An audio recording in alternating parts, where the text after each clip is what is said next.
주일 찬양 예배 오신 여러분 환영합니다. 우리 다 함께 나의 마음을 이라는 찬양으로 주님 앞에 나아가겠습니다.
주일 오후 하나님 앞에 마음을 모아 믿음으로 예배합니다.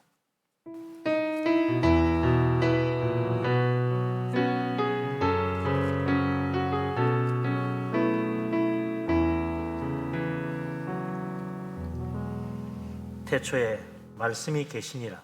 이 말씀이 하나님과 함께 계셨으니 이 말씀은 곧 하나님이시니라. 그 안에 생명이 있었으니 이 생명은 사람들의 빛이라. 참빛 곧 세상에 와서 각 사람에게 비추는 빛이 있었나니 세상이 그를 알지 못하였고 자기 땅에 오매 자기 백성이 영접하지 아니하였으나 영접하는 자 곧 그 이름을 믿는 자들에게는 하나님의 자녀가 되는 권세를 주셨느니라. 아멘. 전능하신 하나님, 온 세상 구원하시려고 독생자를 이 땅에 보내신 아버지의 놀라우신 사랑을 찬양합니다. 귀하신 은혜를 감사하며 이 시간도 주님 앞에 나와 예배합니다. 우리에게 성령 충만함으로 우리의 심령을 감화 감동하시고 영으로 진리로 예배하며 살아계신 하나님 만나는 귀한 시간 되게 하여 주옵소서. 예수님 이름으로 기도합니다. 아멘. 주님의 그 모든 것이 내 삶을 가득 채우네. 내 모든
나라의 물건이 아니라오.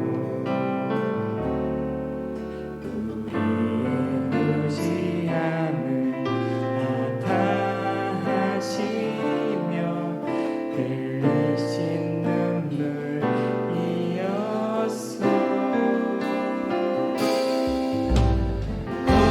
돌보다 그 언덕길을 우리 위해 걸어야 했던 주님, 인왕과 손가락질을 불가피를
김용락 집사님 기도합니다.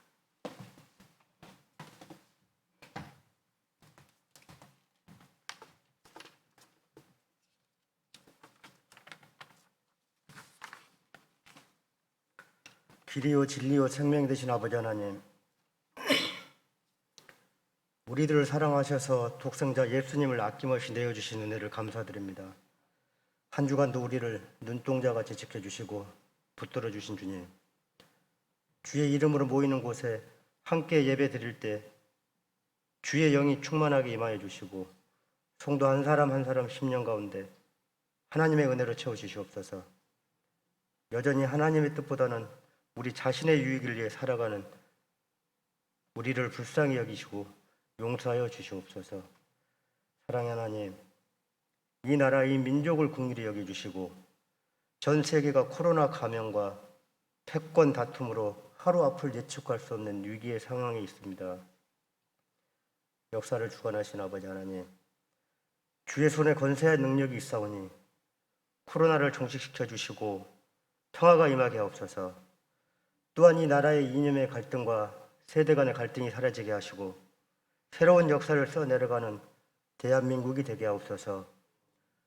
앞으로 새 정부의 국정을 다스리는 지도자들이 사리사욕을 버리고 공직자로서의 책임과 의무를 다하여 국정을 잘 다스리게 하시고 하나님의 공의가 강물처럼 흐르게 하옵소서. 거짓과 부패가 사라지는 희망의 나라가 되게 하옵소서. 하나님께서 세우신 우리 분이엘 교회, 이 지역에 하나님의 살아계심을 증거하는 교회가 되게 하시고 죽어가는 영혼들을 주께로 인도하는 교회 되게 하옵소서. 오늘도 말씀을 증거하시는 주의 사자 구영철 목사님, 성령의 기름을 부어주셔서 말씀을 선포하실 때 능력 있는 말씀으로 지치고 상처받는 영혼들이 위로와 새 힘을 얻고 영육이 강건케 되는 시간 되게 하옵소서. 교회 각 기간마다 복을 주시고 교회 학교 학생들이 말씀으로 잘 양육받아 꿈과 희망으로 전진케 하옵시고 하나님 나라 건설의 기둥들이 되게 하옵소서. 예배의 시종을 주님께 의탁하오며 우리를 죄악에서 구원하신 예수님 이름으로 기도드리옵니다. 아멘.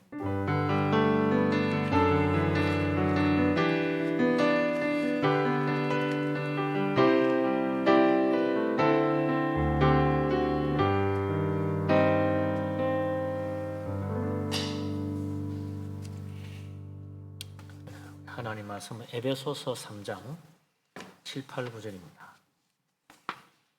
에베소서 3장입니다.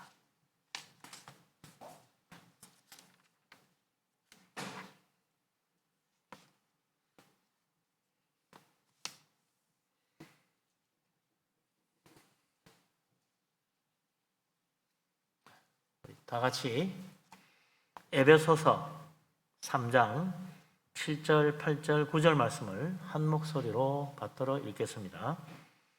이 복음을 위하여 그의 능력이 역사하시는 대로 내게 주신 하나님의 은혜의 선물을 따라 내가 일꾼이 되었노라.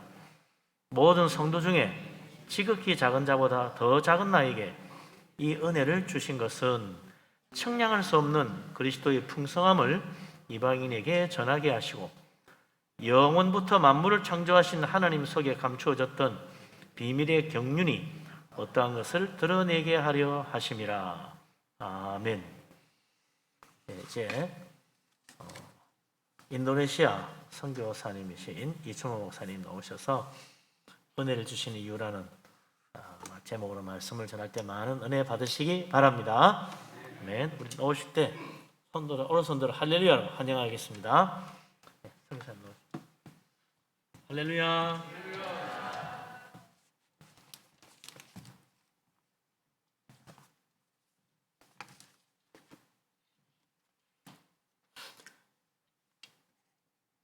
인도네시아 말로 인사 나누겠습니다. 슬라맛 소레. 예, 그렇게 하시면 됩니다. 슬라맛 소레. 아멘. 지난 11월 말에 이곳에 와서 말씀을 전하고 또 선교 보고를 했었는데 이번 주말에 금요일 날 저희들이 인도네시아로 돌아가게 됐어요. 그래서 목사님께서 다시 한 번 더 기회를 주셔서 이곳에 왔습니다. 오늘 시토스 찬양단 우리 젊은 형제자매들이 앞에서 정말 열심히 찬양을 했습니다. 참 선곡을 잘하신 것 같아요.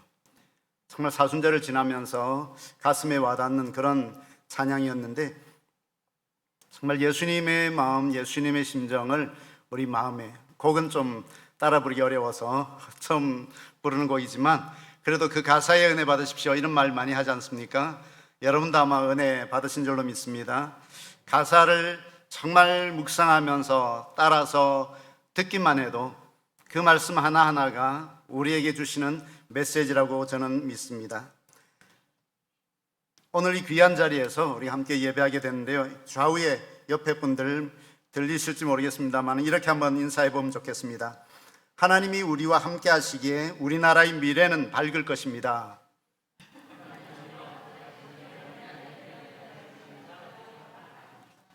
한 번 더 하죠. 하나님께서 우리와 함께 하시기에 우리의 미래는 은혜와 복으로 가득 차 있습니다.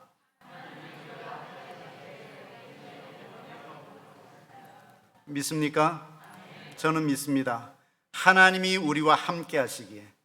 우리 담임 목사님이 기도 속에 아까 저기 목양실에서도 기도하셨습니다만 전능하신 하나님, 그렇게 기도를 시작하셨습니다.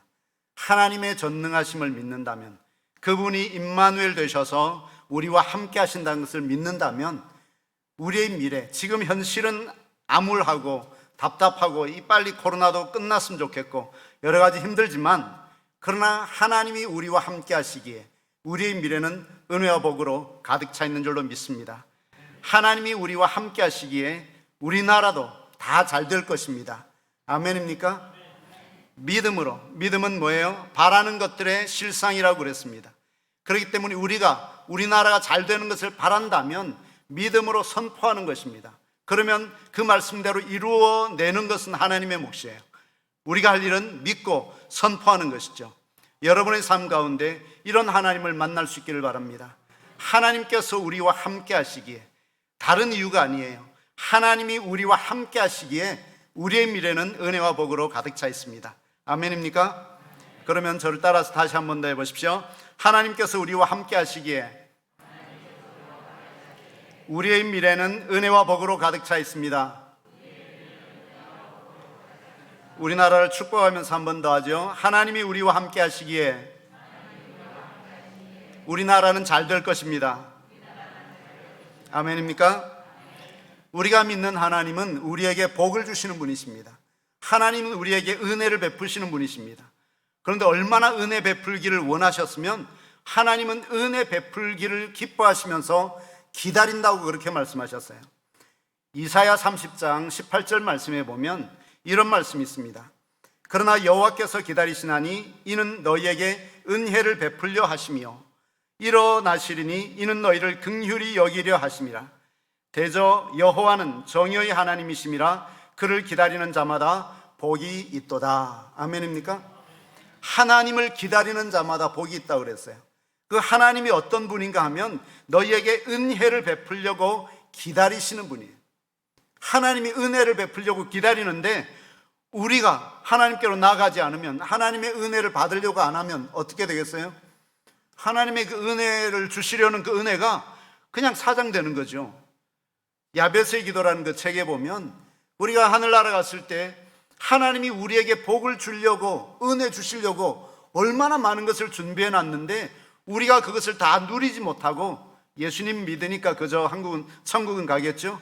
천국 가서 만났는데 이 땅에서 누릴 수 있고 하나님이 그렇게 주기를 원하셨던 그 복과 은혜가 가득 차 있는 창고를 보고 얼마나 통탄할까, 이런 내용이 있더라고요. 여러분, 우리가 정말 하나님을 잘 믿어야 돼요. 예수님 잘 믿어야 됩니다. 그래서 예수님 믿는다는 것, 그저 예수 믿고 구원받는다는 문제가 아니라 정말 하나님의 은혜 속에서, 말씀이 그렇다면, 성경이 그렇다면 그런 겁니다. 그렇게 믿으면서 정말 하나님이 기다리고 계신데요. 뭐 하려고요? 은혜를 베풀려고. 하나님께서 우리에게 은혜를 베풀려고 오늘도 기다리고 계셨어요. 오후 3시 전에 하나님이 이곳에서 여러분에게 은혜를 베풀려고 기다리신 거예요. 여러분이 기다리신 것이 아니라 어쩌면 하나님이 기다리셔요. 그게 바로 성경이죠.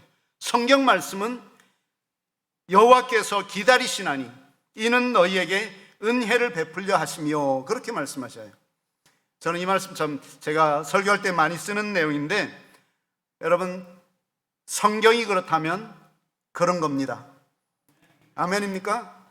성경이 그렇다면 그런 겁니다. 제가 앞부분 하면 여러분 뒤에 해주세요. 성경이 그렇다면 아멘입니까? 한 번 더 하죠. 성경이 그렇다면 그런 겁니다. 성경을 읽다가 어떤 말씀이 마음에 딱 와닿아요. 성경이 약속했네. 그럼 이건 이루어질 거야. 이렇게 믿는 것이 우리의 믿음이고, 하나님은 이런 단순한 믿음에 성령의 기름 부으심을 베푸시고 은혜와 복으로 가득가득 넘치게 채워주시는 거예요. 저는 이 말씀 여러분이 꼭 기억했으면 좋겠습니다. 이사야 30장 18절이에요. 집에 가서 꼭 한 번 더 읽어보십시오. 이사야 30장 18절에 그러나 여호와께서 기다리시나니 이는 너희에게 은혜를 베풀려 하시며, 하나님께서 기다리셨어요. 은혜를 베풀려고. 근데 은혜 못 받고 집으로 돌아가면 어떻게 해요? 하나님을 그냥 뭐 했다 그래요? 청년들이 약속 못 만난 거예요. 하나님 못 만난 거예요. 하나님은 은혜를 베풀려고 기다리셨는데 우리가 약속을 어긴 게 되는 거예요. 그렇게 되면 어떻게 되겠어요? 그러니까 우리가 이 시간 은혜를 받자고요. 아멘입니까? 하나님이 은혜를 베풀려고 기다리시는데 그 은혜 주세요. 저에게 넘치도록 부어주세요. 그런 마음으로 오늘 예배에 끝까지 참여했으면 좋겠습니다. 러시아의 대문호 톨스토이라는 사람이 있어요. 그분이 이런 책을 썼어요.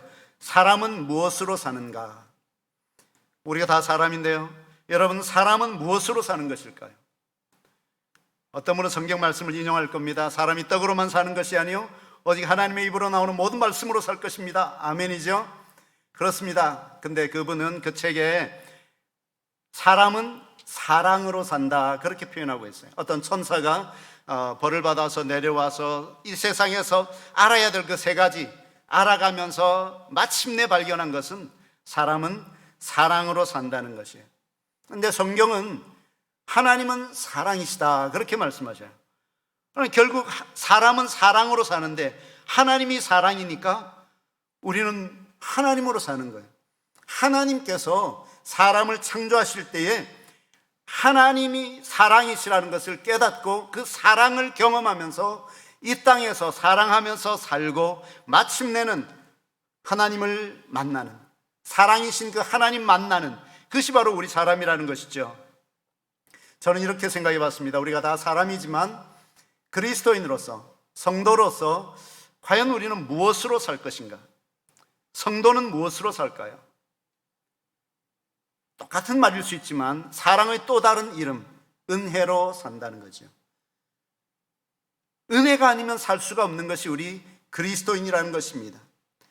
은혜로만 사는 것, 우리 성도들, 예수 믿는 사람들은 은혜로 사는 사람들입니다. 그래서 은혜란 사랑의 또 다른 이름이에요. 사랑으로 살지만 정말 깊이 들어가 보면 우리 그리스도인들은 무엇으로 산다고요? 은혜로 사는 것입니다. 하나님께서 값없이 베푸시는 선물, 이게 바로 은혜라는 뜻이에요. 값없이, 내가 노력해서가 아니에요. 나는 아무런 일도 안 했고 그저 자격도 없는데 하나님께서 나 같은 죄인을 은혜를 베푸시는 거예요. 그 은혜예요. 값없이 베푸시는 선물이 바로 은혜라는 거예요. 하나님이 은혜를 베풀 때에 이유가 있어서 베푸실까요? 하나님은 은혜를 베푸시는 분이니까 무조건 막 베푸는 것 같아요. 그런데 성경을 읽어보면 그렇지 않아요. 하나님께서는 은혜 베풀 자에게 은혜를 베푸시고 긍휼히 여길 자를 긍휼히 여기신다 그렇게 말씀하셔요. 그러니까 어떻게 보면 하나님이 은혜를 베푸시는 이유가 있는 거예요. 하나님이 어떤 사람에게 은혜를 베푸시는지 우리가 그런 사람 되면 되잖아요. 하나님이 나에게 은혜를 베풀어 주시도록 내가 그런 사람 되면 되잖아요. 그래서 오늘 설교 제목을 은혜를 주시는 이유 이렇게 얘기했어요. 우리 같이 한번 해볼까요? 은혜를 주시는 이유. 여러 가지가 있겠지만 저는 오늘 세 가지만 말씀드리고 싶어요. 첫째는 하나님은 우리를 구원하기 위해서 은혜를 베푸십니다. 하나님은 우리를 죄에 빠진 사람들, 이 사람들 그냥 내버려 둘 수가 없어요. 하나님은 우리를 너무 사랑하시니까. 그래서 우리를 구원하기 위해서 은혜를 베푸셔요. 에베소서 2장 8절에 보면 성경은 이렇게 얘기합니다. 에베소서 2장 8절에 너희는 그 은혜에 의하여 그 은혜에 의하여 믿음으로 말미암아 구원을 받았으니 이것은 너희에게서 난 것이 아니요 하나님의 선물이라 그랬어요. 그 은혜에 의하여 믿음으로 말미암아 은혜가 필요하고, 물론 우리가 믿었기 때문이에요. 그러나 하나님의 은혜가 기본이에요. 하나님이 우리에게 은혜를 베푸시는 이유 첫째는 뭐라고요? 우리를 구원하기 위해서. 아멘입니까? 하나님이 왜 우리에게 은혜를 주셔야 돼요? 우리를 구원하기 위해서. 여러분 다 구원 받으셨죠? 믿죠? 그러니까 하나님이 우리에게 은혜를 주신 거예요. 그러니까 우리가 믿을 수 있었고, 그래서 우리는 구원을 받은 것이죠. 은혜 없이는 사람이 구원을 받을 수가 없습니다. 하나님은 사람들에게 은혜를 베푸셔서 구원해 주시는 거예요. 우리의 노력이 아니에요. 우리가 뭐 잘나서가 아니에요. 그런데 하나님이 은혜를 베푸셔서 우리를 뭐 하신다고요? 구원해 주신다는 거죠. 일반적으로 보면 하나님께서 모든 사람에게 은혜를 베푸십니다. 모든 사람에게 햇빛을 주시고 비를 주시듯이 모든 사람들에게 은혜를 베푸셔요. 그러나 특별히 은혜를 베푸시는 사람이 있다고 제가 말씀드렸어요. 출애굽기에 보면 하나님께서 모세에게 분명히 말씀하셨어요. 출애굽기 33장 19절 하반절에 나는 은혜 베풀 자에게 은혜를 베풀고 긍휼히 여길 자에게 긍휼을 베푸느니라. 아멘. 그래서 하나님이 베풀어 주시는 그 은혜 누구나 받을 수 있지만, 그러나 모든 사람들이 다 똑같이 은혜를 받는 것은 아니더라는 거죠. 그러니까 하나님이 은혜를 주실 때 은혜를 받아야 되는 거예요. 하나님께서 은혜의 단비, 은혜의 비를 주시는데 그 비 맞으면 안 되는 것이 아니라 그 비를 맞아야 우리가 살아나고 구원받고 좋은 일이 일어난다고 한다면 그 비 맞을까요? 안 맞을까요? 맞아야 되는 거죠. 저는 코로나가 시작될 때 어떤 분이 그렇게 예언한 분이 있었어요. 코로나는 물에 약하다. 비가 오면 이건 없어질 거다. 막 그런 누가 얘기하는 게 있더라고요. 유튜브에서 봤어요. 야, 그러면 코로나 걸린 사람 비 올 때 막 뛰어나가면 비 맞으면 다 낫겠다. 막 이런 착각을 좀 한 적이 있어요. 하나님의 은혜를 받는 것이 너무나 중요합니다. 고린도후서 6장에 보면 그 하나님의 마음을 사도 바울이 이렇게 표현해요. 고린도후서 6장 1절과 2절 말씀에 보면 우리가 하나님과 함께 일하는 자로서 너희를 권하노니 하나님의 은혜를 헛되이 받지 말라 그랬어요. 하나님의 은혜를 베푸시는데 우리가 은혜를 안 받으면, 그것이 지나가 버리면 그것은 헛되이 받는 거예요. 받지도 않는 거죠. 2절에는 이렇게 말씀합니다. 이르시되 내가 은혜 베풀 때 너에게 듣고 구원의 날에 너를 도왔다 하셨으니 보라 지금은 은혜 받을 만한 때요 보라 지금은 구원의 날이로다. 지금이 바로 은혜 받을 만한 때요, 지금이 바로 구원받은 날이에요. 왕년에 내가 어떤 은혜를 받았는지 상관없어요. 지금 은혜를 받아야 돼요. 나중에 내가 좀 부자 되고 내가 좀 여유가 있고 나서 은혜를 받아? 아니에요. 은혜를 언제 받아야 된다고요? 지금 받아야 돼요. 오늘 받아야 돼요. 그러니까 여러분이 오늘 교회 와서 예배 드리면서, 물론 예배 드리는 자체가 은혜지만 하나님의 은혜를 나 못 받은 것 같아. 그러면 뭔가 문제가 있다는 걸 알아차려야 돼요. 그래서 하나님 앞에 다시 나가야 돼요. 교회까지 안 나와도 돼요. 그러나 어느 곳에 가든지 그곳에서 하나님 앞에 나아가야 돼요. 하나님은 은혜 베풀려고 기다리고 계신다니까요. 우리에게 은혜 베푸시는 분, 그 하나님을 만날 수 있기를 바랍니다. 하나님의 은혜는 하나님을 사랑하며 그의 계명을 지키려는 사람, 그리고 정직하고 겸손한 사람, 긍휼을 바라보며 죄를 회개하는 사람, 나 같은 죄인, 나는 죄인입니다, 그렇게 자신의 죄악을 깨닫는 사람, 그런 사람들에게 주시는 하나님의 선물입니다. 무엇보다도 한마디로 얘기하면 하나님은 이 은혜를 열린 마음에 부어주셔요. 마음이 열려 있어야 하나님의 은혜도 부어지는 거지, 마음이 닫혀 있으면 은혜가 안 돼요. 여러분 아시죠? 마음이 닫혔다 열렸다 보이지는 않지만 내가 지금 마음이 열렸다 또는 마음이 지금 닫혀 있다 알잖아요. 어떤 말 때문에, 어떤 사건 때문에 우리 마음이 닫힐 때가 있어요. 아무리 좋은 말을 들어도 귀로는 듣는데 마음에까지 안 와닿는 때가 있어요. 이걸 빨리 해결해야 돼요. 빨리 열린 마음이 돼야 돼요. 닫힌 마음, 완고한 마음, 교만한 마음으로는 은혜를 받을 수가 없습니다. 어떤 병에 뚜껑을 닫아서 아무리 많이 비가 내리는 폭포수 아래에다 갖다 놔도 그 병에는 물 한 방울 들어갈 수가 없는 것처럼 마음이 닫혀 있으면, 마음이 답답하고 마음이 안타깝고 마음이 닫혀 있으면 이 문제를 해결해야 돼요. 내 마음이 빨리 열려야 하나님의 은혜가 오는데, 아니 하나님의 은혜는 이미 와 있는데 내 마음으로 들어오지는 못하는구나. 이걸 정말 안타깝게 여겨야 되는 거예요. 언제부터인지. 그래서 계시록에 보면 첫사랑을 회복하라, 이런 다 똑같은 얘기예요. 마음이 닫혀 있으면 하나님의 은혜가 아무리 가까이 왔어도 내 것이 안 되는 거예요. 마음을 열어야 됩니다. 여러분 마음 다 열려 있죠? 하나님의 성령께서 우리 마음을 열어주시도록 기도해야 돼요. 해도 잘 안 돼요. 그러면 하나님께 도움을 구해야죠. 기도할 수 있는데 왜 걱정하십니까? 기도할 수 있는데 왜 염려하십니까? 기도할 수 있는데 왜 기도의 자리에 나오지 않으십니까? 그런 거죠. 기도하고 하는 건 뭐예요? 우리 마음 여는 거죠. 하나님께서 은혜를 부어주실 때에 정말 은혜 속에 잠기고 싶다, 그 은혜가 나를 정말 충만하게 채워주는 그런 것을 경험하고 싶다. 여러분 그렇지 않습니까? 저는 종종 그런 기도를 합니다. 하나님의 은혜로 충만하게 채워주십시오. 그 은혜 속에 정말 잠기게 해주십시오.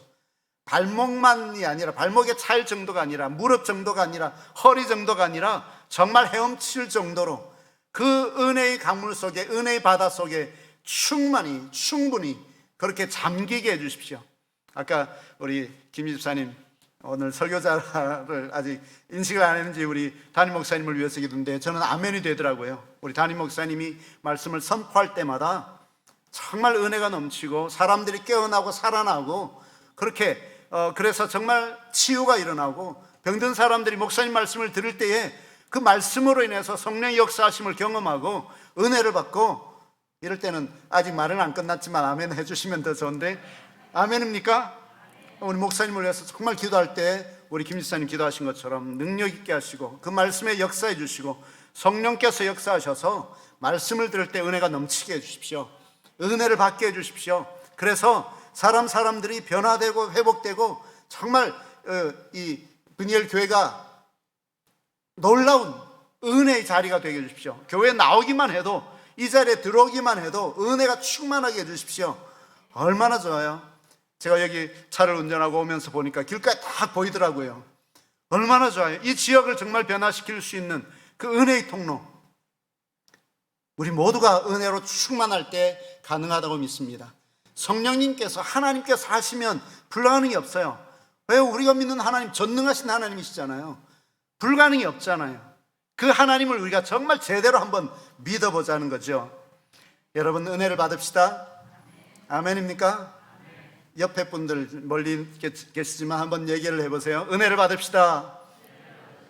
다른 분 옆에 분들 한 번 더요. 은혜를 받읍시다. 은혜 받는 기회를 미루지 마십시오. 은혜는 받고 볼 일입니다. 사실 그래서 정말 예배 시간을 사모하고 은혜 받는 자리, 다른 때도 은혜 받을 수 있죠. 사고를 만나서도 은혜 받을 수 있어요.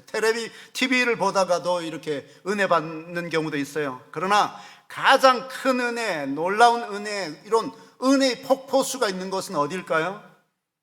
교회죠. 예배의 자리죠. 예배의 자리에 나왔을 때 하나님의 은혜가 더욱 넘치도록 충만하라고 저는 믿습니다.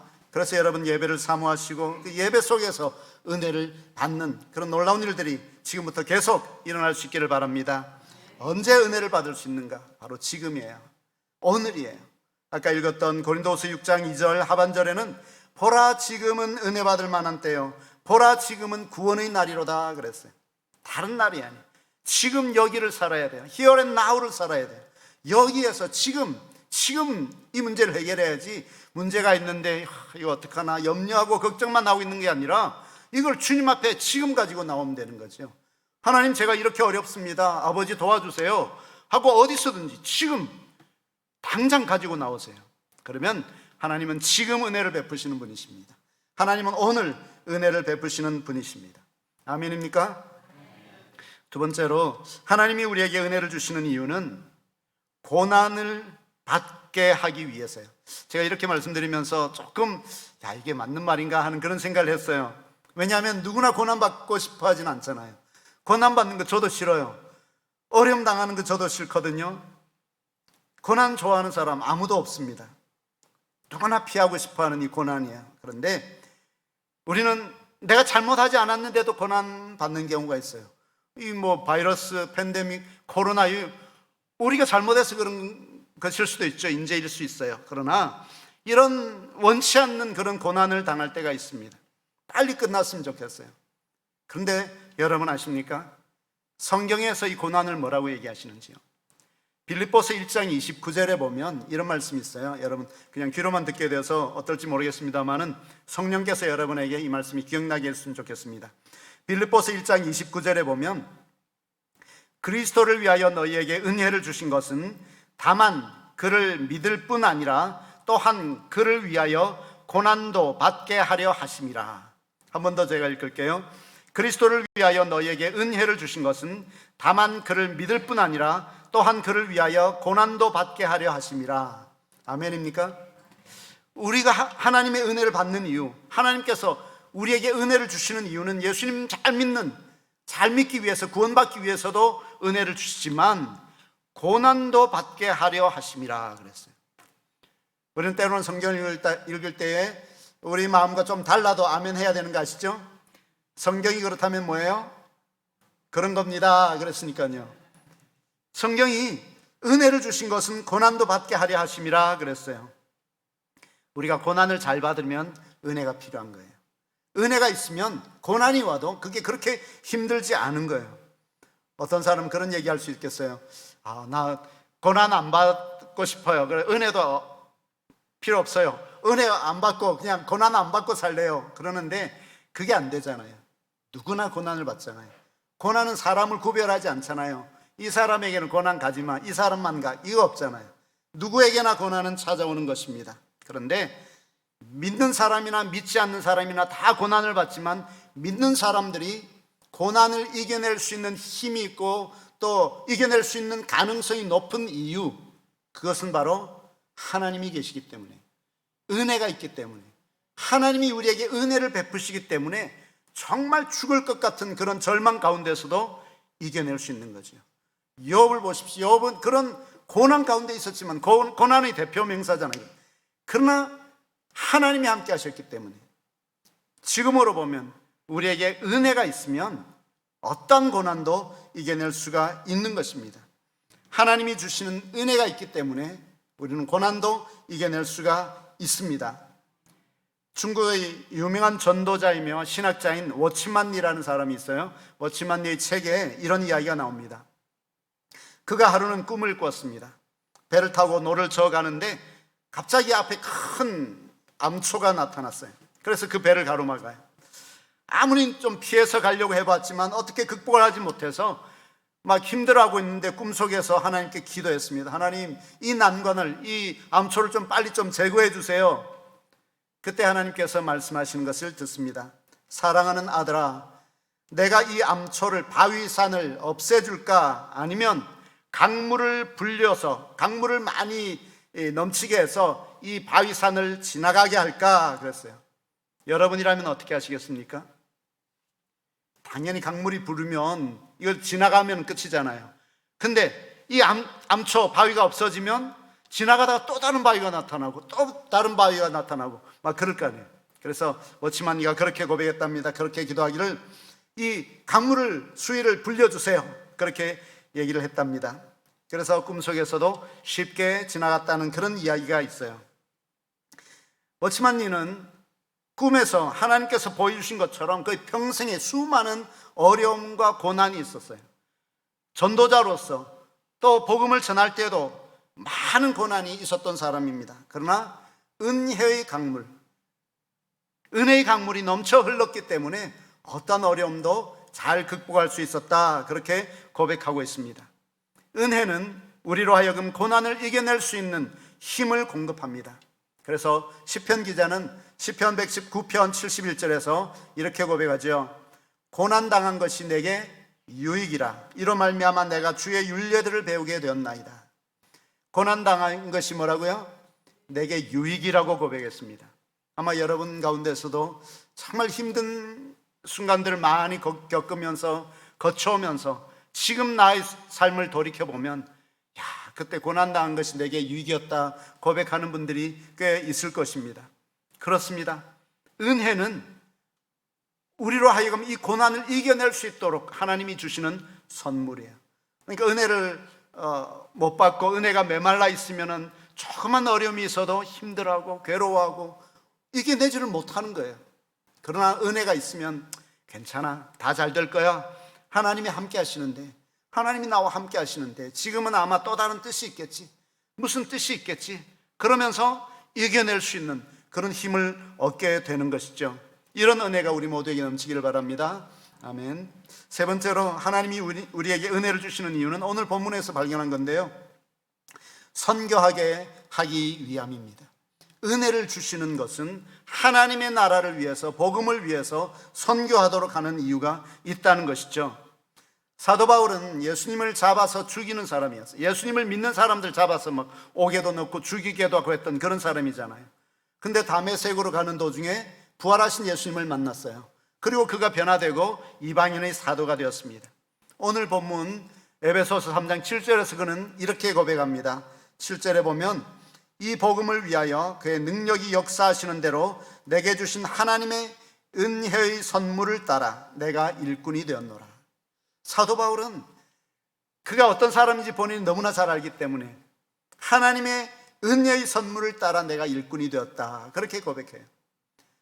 정말 우리가 하나님의 일꾼 된 것, 직분을 받고 교회에 나와서 정말 하나님의 사람으로 살려고 애쓰는 것, 이건 모두가 다 하나님의 은혜의 선물입니다. 그러면서 8절과 9절에 이렇게 말씀하죠. 우리 에베소서 3장 8절과 9절은 한 목소리로 크게 함께 읽도록 하겠습니다. 시작. 모든 성도 중에 지극히 작은 자보다 더 작은 나에게 이 은혜를 주신 것은 측량할 수 없는 그리스도의 풍성함을 이방인에게 전하게 하시고 영원부터 만물을 창조하신 하나님 속에 감추어졌던 비밀의 경륜이 어떠한 것을 드러나게 하려 하심이라. 아멘. 이 말씀 정말 말씀을 많이 들었을 것입니다. 굉장히 성경에서는 중요한 본문입니다. 근데 저는 이 앞부분에 있는 측량할 수 없는 그리스도의 풍성함을 이방인에게 전하는 것, 이게 뭘까 생각을 해봤습니다. 뭐겠습니까? 여러 가지로 얘기할 수 있겠지만 이방인에게, 믿지 않는 사람들에게 그리스도의 풍성함을, 측량할 수 없는 그 놀라운 예수님의 사랑, 예수님의 풍성함을 전하는 것, 이것이 바로 전도고 또 선교가 아니겠습니까? 믿지 않는 사람들에게, 이방인에게 그것도 이렇게 전하는 것. 사도 바울은 성도 중에, 모든 성도 중에 지극히 작은 자보다 더 작은 나라고 표현을 했습니다. 은혜를 받고 보면 이 고백이 돼요. 저 같은 경우도 마찬가지입니다만은 정말 나 같은 죄인을 하나님께서 살려주시고 이제까지 오게 하시고 주의 종이 되게 하시고 또 선교사가 되어서 선교지에 나가서 일할 수 있는 것, 모두가 다 하나님이 하신 일이고 하나님의 은혜라고 고백합니다. 사도 바울이 하나님의 은혜를 받아서 선교사가 되었다고 하는 것처럼 우리 모두가 그렇지 않겠습니까? 정말 하나님의 은혜를 경험한 사람은 어떤 모습으로든지 주님을 섬기려는 그런 마음을 갖게 되어 있습니다. 하나님은 이방인에게 또 열방 민족들에게 복음을 전하게 하기 위해서 우리에게 은혜를 베푸십니다. 하나님은 선교하는 교회에 은혜와 복을 더하십니다. 선교하는 교회는 부흥하고 선교하는 성도들은 복을 받습니다. 선교하는 교회는 은혜가 충만하며 은혜가 충만한 교회는 선교합니다. 뭔가 은혜가 좀 부족하다 싶으면 선교하는 일에 여러분이 나서보세요. 선교하면 하나님이 기뻐하시기 때문에 우리에게 은혜를 역으로 더 많이 주시는 것입니다. 하나님의 은혜를 받은 우리 모두가 사도 바울처럼 그렇게 복음 전도자가 되고 선교사가 되고 다 그럴 필요는 없다고 봅니다. 그러나 하나님께서 기뻐하시는 선교를 위하여 함께 기도하는 일부터 시작하게 될 때 하나님께서는 우리 모두에게 날마다 은혜 위에 은혜를 더하실 것입니다. 잠시 후에 부를 찬송가에 보면 찬송가 505장 3절 가사에 이런 내용이 있어요. 온 세상 위하여 주 은혜 임하니 주 예수 이름 힘입어 이 복음 전하자. 먼 곳에 나가서 전하지 못해도 나 어느 곳에 있든지 늘 기도 힘쓰리. 나중에 여러분 기도할 때 정말 마음을 실어서 한번 찬양하고 기도하는 그런 시간이 되었으면 좋겠습니다. 지난 11월 말에 제가 와서 선교 보고를 하면서 저희 최근에 깨달은 거지만 2, 3년간에 깨달은 거지만 저희 선교는 하하 선교다, 그렇게 이름을 붙여 보았습니다. 여러분 하하 선교 기억나세요? 하하 선교 무슨 뜻일까요? 하나님이 하시는 선교예요. 하나님이 하신 선교고 또 하나님이 하실 선교. 그래서 저는 하하 선교라는 그런 이름을 붙여왔는데요. 이제 이번 금요일 날 인도네시아로 돌아가게 되면 이제까지 제가 해왔던, 한국에 나와서도 계속 연락하고 또 사역했던 그런 일들 계속 이어나갈 것입니다. 앞으로도 저희가 해야 할 일은 하하 선교입니다. 하나님이 하시는 선교. 그래서 여러분들이 계속 기도해 주기를 부탁드리고요. 특별히 오늘 와서 목사님을 통해서 들었습니다마는 저희를 위해서 계속 후원하시면서 인도네시아 선교를 이어간다는 그런 얘기를 들었습니다. 여러분이 기도를 해 주시기를 부탁드리면서 기도 제목만 잠깐 소개하려고 합니다.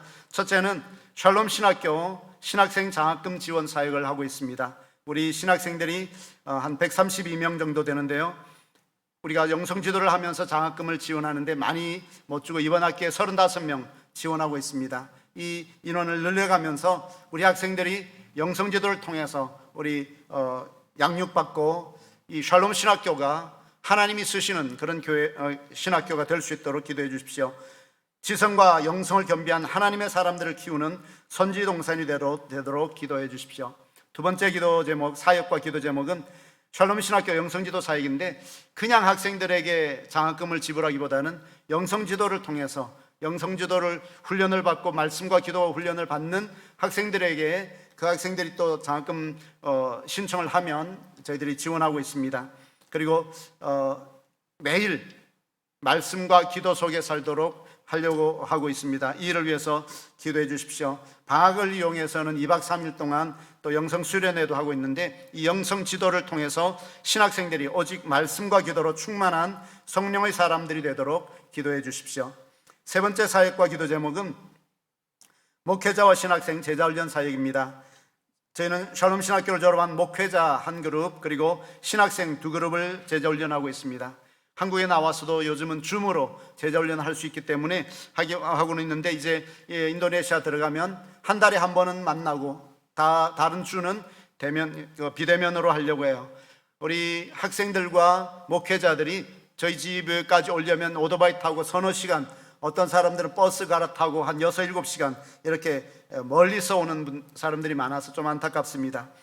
지난달에 전부터 생각을 했는데 와이파이를 좀 설치하면 이런 인터넷을 잘 쓸 수 있지 않을까 하는 그런 마음이 들어서 와이파이 설치하는 비용이 꽤 비싸거든요. 그 지역에서는 설치하는 비용 그리고 또 설치를 하더라도 매달 내야 되는 사용료가 부담되는 학생들 또 목회자들을 우리가 후원하고 있습니다. 제자훈련을 통해 목회자들과 신학생들이 말씀에 순종하여 예수님의 지상명령을 성취하는 신실한 주님의 제자들이 될 수 있도록 기도해 주십시오. 네 번째 사역은 이웃사랑 실천운동 사역입니다. 많은 지역 주민들이 어려워하고 경제적으로 어려운 분들이 많기 때문에 제자훈련을 하는 우리 목회자들 또 신학생들 그들을 통하여서 생활필수품 사서 전달하게 하는 그런 일들을 했습니다.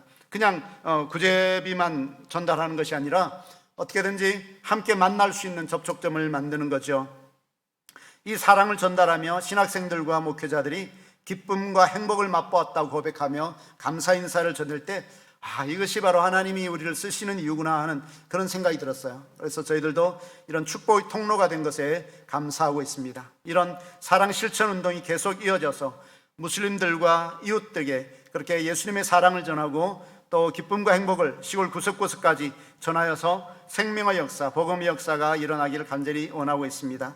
또 저희가 하는 그 사역은 이웃사랑이 조그만 교회, 막 오래된 건물이라 열악한 그런 환경을 보면서 예배실을 좀 보수해주고 또 주일학교 교실이 거의 없어요. 사택이나 조그만 사택이나 창고 같은 데서 모여서 이 주일학교 예배실 지어주는 그런 일들을 하고 있습니다. 여러분 많이 기도해 주시기를 부탁드리고요. 이런 이웃사랑 실천운동을 통해서 남풍 땅에 예수님의 사랑이 증거되어 구원의 역사가 일어나도록 기도해 주십시오. 마지막 다섯 번째는 아직 이루어지지는 않은 일인데 기독교 지도자 훈련센터 사역입니다. 그동안 저희 집에서 제자훈련하고 언어도 가르치고 했었는데 이것을 좀 더 확장시켜서 훈련센터를 준비해서 영적인 지도자들을 키우는 일을 하게 될 것입니다. 이 기독교 지도자 훈련센터는 영성 훈련뿐만 아니라 한국에서 재능이 있고 또 나름대로 전문 분야에 있었던 분들이 와서 재능 기부를 할 수 있도록 그런 접촉점을 만들려고 합니다. 그래서 이곳에서 훈련받은 사람들이 지역사회를 변화시키는 그런 정말 좋은 믿음의 사람들, 그런 명품 크리스찬들이 될 수 있도록 하는 그런 꿈을 가지고 이 일을 시작하게 되었습니다. 그래서 기독교 지도자 훈련센터가 잘 준비되어 하나님의 마음에 합한 복음의 사람들을 키우도록 기도를 부탁드립니다. 하하 선교는 혼자 하지 못합니다. 여러분의 기도와 사랑을 통해서 하나님이 하시고 우리 모두가 함께 하게 될 것입니다.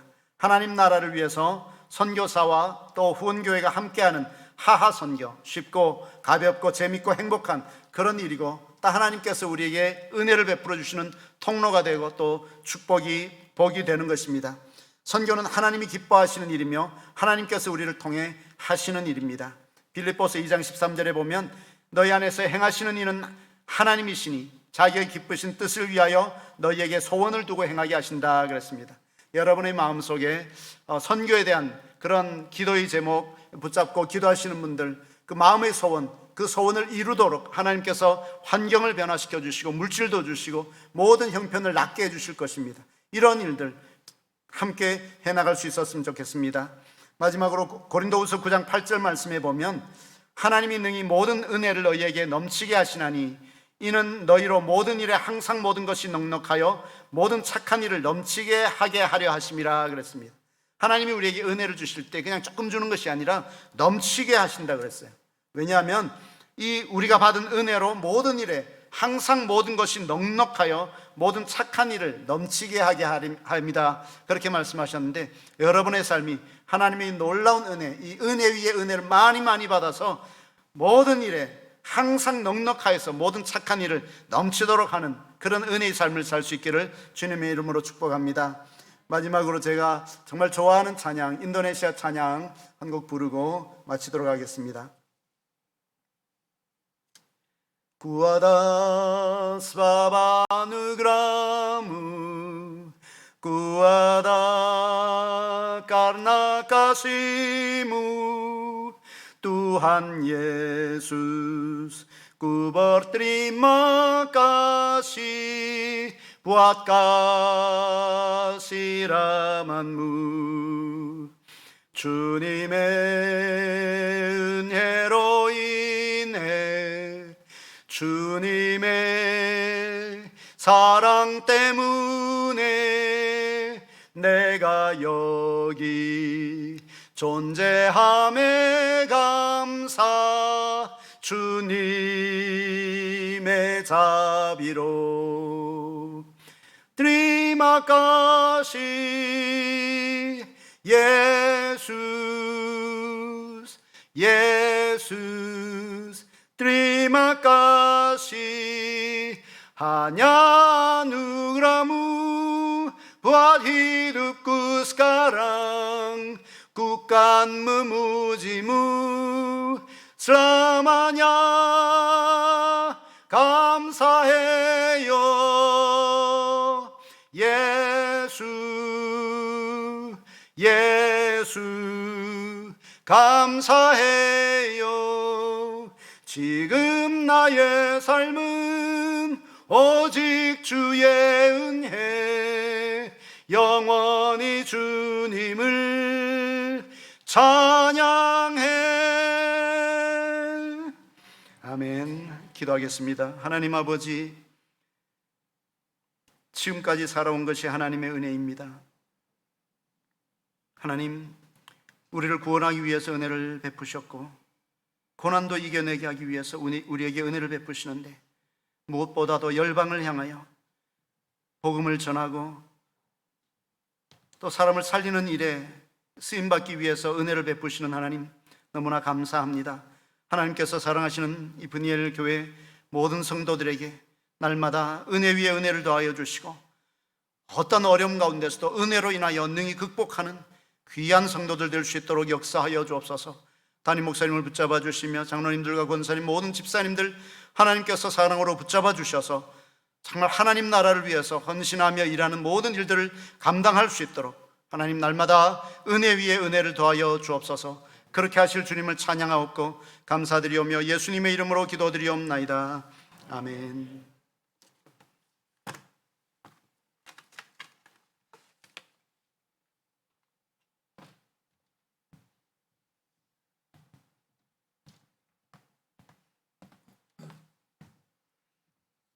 예, 우리 인도네시아 선교에 관한 또 귀한 비전을 주셔서 감사합니다. 우리 찬송가 505장 찬양합니다.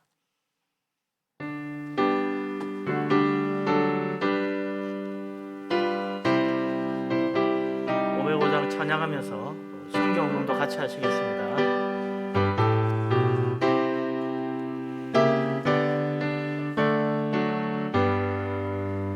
온 세상 위하여 나 복음 전하리.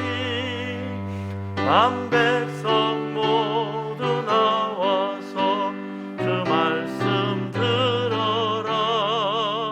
죄 중에 빠져서 헤매는 자들아, 주님의 음성 듣고서 구원 받으라. 전하고 기도해 매일 증인 되리라. 세상 모든 사람 다 듣고 그 사랑 알도록 온 세상 위하여 이 복음 전하리. 하고서 주 예수 믿으라. 이 세상 구하려 주 돌아가신 것 나 증거하지 않으면 그 사랑 모르리.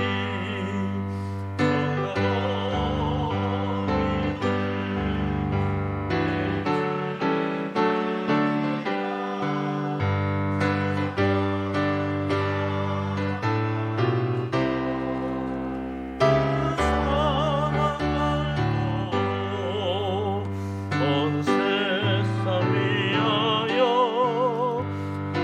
은혜 임하니. 주 예수 이름 힘입어 이 복음 전하자. 온 곳에 나가서 전하지 못해도 어느 곳에 있든지 늘 기도 힘쓰리. 전하고 기도해 매일 증인 되리라. 세상 모든 사람 다 듣고 그 사랑 알도록. 할렐루야. 아멘. 감사 헌금들이 모였습니다. 남편 생일을 감사합니다. 꽃꽂이 헌금으로 드렸습니다. 주님 날개 아래 보호하심을 감사합니다. 11조 드리신 분들도 계시고, 건축원금, 선교원금, 주일원금, 교회학교 각 부서 예물 드렸습니다. 고등부, 중등부, 소년부 예물 드렸습니다. 또 우리 여러분들이 성경금으로 드리셨습니다. 기도합니다. 하나님, 주님의 놀라운 은혜의 크신 축복을 진실로 감사합니다. 모든 것 우리 하나님이 주신 줄로 믿습니다. 믿음으로 예물을 바칩니다. 감사의 제목으로 드린 예물을 기억하시고 축복하시며 들어오며 복받고 나가며 복을 받게 하여 주옵소서. 11조를 바칩니다.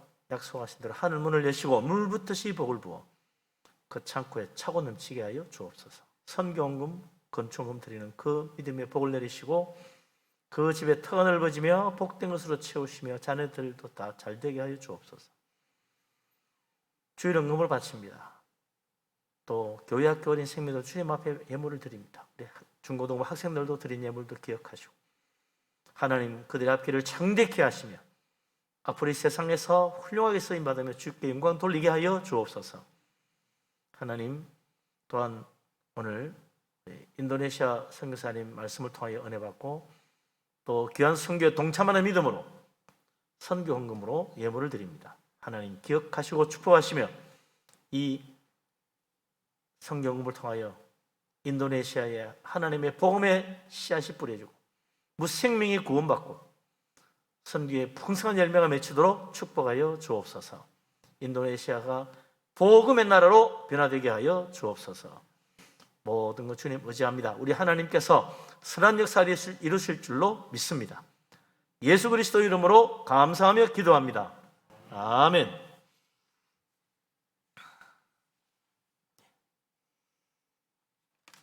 교회 앞에 소식을 알리겠습니다.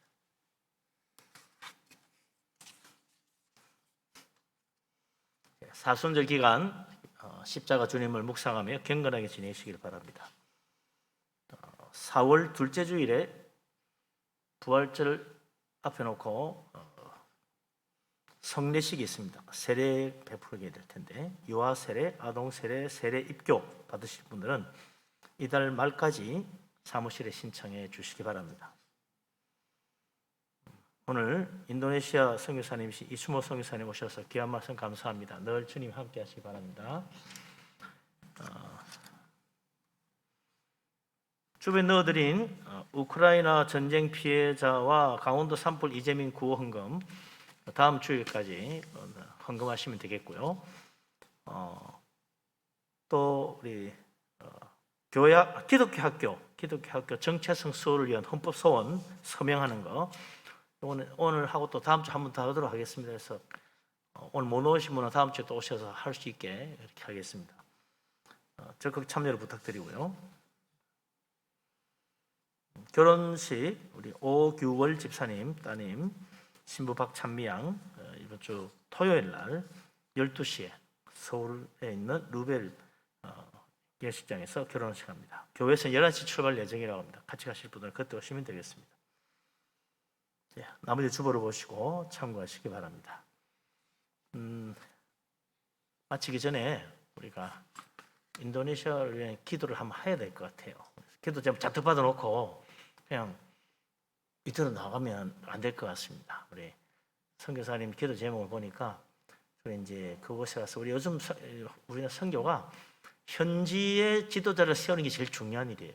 선교사 왔다 가면 그만이지만 그 현지의 선교 신학생들, 선교의 목회자들, 현지인 목회자를 세워놔야 교회가 꾸준하게 이렇게 번성해 나갈 수 있고 우리 한국의 이 기도 교회 이 부흥도 선교 성공한 게 현지 목회자들을 잘 키워냈기 때문이거든요. 참 귀한 사역입니다. 현지 선교사님들 또 그 신학생, 장학생들 또 신학생들 영적으로 어떻게 양육하고 또 그 다음에 이제 뭐 지역 사회에 이렇게 어려운 사람 돕고 하는 이런 모든 일들 우리가 정말 기도로 도와야 되겠습니다. 뭐 물질 후원하고 끝나는 게 아니고 기도로 도와야 되니까 오늘 같이 한번 인도네시아 선교를 위해서 인도네시아 현지인 목회자 양성을 위해서 그 인도네시아 영적 부흥이 일어나도록 그리고 우리 이수모 선교사님 하나님께서 성령의 축복과 은혜를 베푸셔서 영육간에 강건케 하시고 선교사님을 잘 감당하도록 기도하시겠습니다. 우리 두 손 높이 들고 주여 부르짖고 기도하겠습니다. 주여! 아버지 하나님 주님 의지합니다. 전능하신 하나님께서 우리에게 인도네시아 선교를 위하여 또한 귀한 선교사님을 보내주시니 감사합니다. 하나님 인도네시아 선교에 새로운 빛이 비춰지고 우리 이충호 선교사님 통하여 인도네시아에 복음의 씨가 뿌려지고 무생명을 구원하며 귀한 주의 일꾼들을 세우며 하나님의 말씀의 사역자들이 그를 통하여 참으로 이 인도네시아에 중국 많이 일어나서 하나님 정말 복음의 탄탄한 기초가 세워지고 교회가 든든히 서가며 인도네시아가 변화되는 역사가 일어나게 하여 주옵소서. 교회가 부흥되게 하여 주옵소서. 신학교에 하나님 귀한 일꾼들이 많이 모이게 하시고 참으로 그들을 잘 도우며 신학생들을 잘 키워나갈 수 있도록 지혜와 명철을 다해 주시고 아버지 선교사역 그 귀한 영성사업에도 주님의 축복이 임하게 하시고 아버지 하나님 정말 신학의 지식만 배우는 것이 아니라 예수 그리스도 부흥의 역사 성령의 감동하심으로 영적 영적으로 깨어있는 귀한 주의 정도를 키워나갈 수 있는 귀한 사역을 감당하도록 축복해 주시고 붙들어 주시고 함께해 주옵소서. 우리 이충호 성교사님에게 성령 충만, 은혜 충만, 능력 충만케 하시고 아버지 하나님 육체도 강건하게 하시고 모든 성교사역을 잘 감당하고 마지막 주님 부르시는 그날까지 충성할 수 있도록 하나님 돌봐주시고 지켜주시고 축복해 주옵소서. 우리 교회가 또한 이를 위하여 기도하고 후원함으로 이 사역이 끊이지 아니하고 선한 역사가 일어나도록 축복하여 주시옵소서. 모든 것 주님 의지합니다. 우리 하나님 함께 하실 줄로 믿습니다. 아버지 하나님, 인도네시아에 복음의 불길이 일어나도록 성령님 역사하시고 축복하여 주시옵소서. 이 모든 말씀을 예수 그리스도의 이름으로 기도합니다. 아멘. 예, 이제 일어나십니다. 성도의 교제 한번 인사하고 축복하십니다. 마지막. 반갑습니다. 사랑합니다. 축복합니다. 늘 영육간에 강건하시기 바랍니다. 네.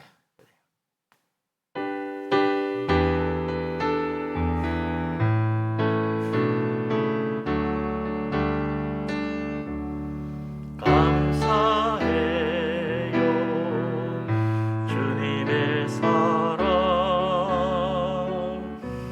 감사해요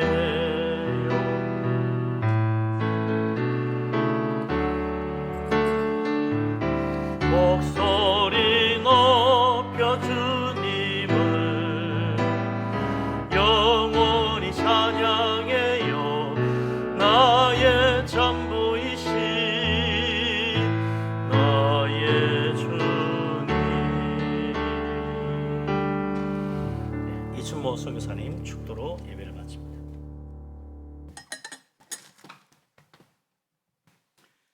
이제는 우리 구주 예수 그리스도의 은혜와 하나님 아버지의 무한하신 사랑하심과 성령님의 교제케 하시며 함께 하시는 역사가 하나님으로부터 넘치는 은혜를 많이 받아서 모든 선한 일에 부족함 없이 베풀며 살기로 다짐하는 이 자리 머리 숙인 주님의 사랑하는 모든 사람들과 그 가정과 일터 위에 이제로부터 영원히 함께 하시기를 간절히 축원하옵나이다. 아멘.